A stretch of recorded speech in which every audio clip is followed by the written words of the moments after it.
పులివెందులలో వైఎస్ఆర్ కాంగ్రెస్ పార్టీకి 683 ఓట్లు వేసిన తెలుగుదేశం పార్టీ ఏజెంట్లకు నా ధన్యవాదాలు. ఎందుకంటే తెలుగుదేశం ఏజెంట్లకు కూడా వైసీపీ పైన ఇంత అభిమానం ఉందని నాకు నిన్ననే తెలిసింది.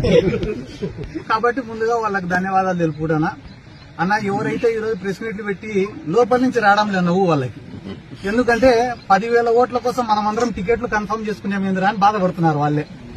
అది కేవలం 10,000 ఓట్లుండే జెడ్పీటీసీ.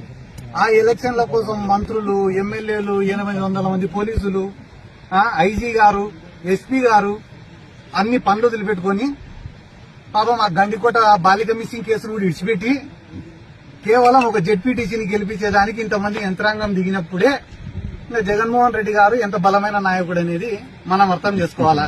ఏదో పులివెందులలో జగన్మోహన్ రెడ్డి గారికి అవమానం చేస్తే వైఎస్ఆర్ కాంగ్రెస్ పార్టీ కథ అయిపోతుంది అని అనుకోవడం వాళ్ళ మూర్ఖత్వం. నేను గతంలో చెప్పినా మళ్లీ చెప్తున్నా, నంద్యాల బై ఎలక్షన్ లో కూడా జగన్మోహన్ రెడ్డి గారిని ఓడగొట్టేదానికి మొత్తం రాష్ట్రంలో ఉండే యంత్రాంగం అంతా దిగి ఓడగొట్టినారు. ఆ రోజు ఓడగొట్టిన తర్వాత సంవత్సరం రోజులకే ఎన్నికలు వస్తే 151 సీట్లు, అదే నంద్యాలలోనే 35,000 మెజార్టీ.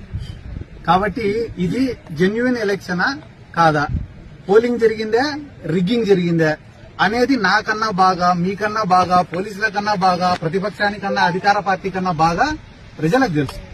కాబట్టి ప్రజల యొక్క ఆలోచనలను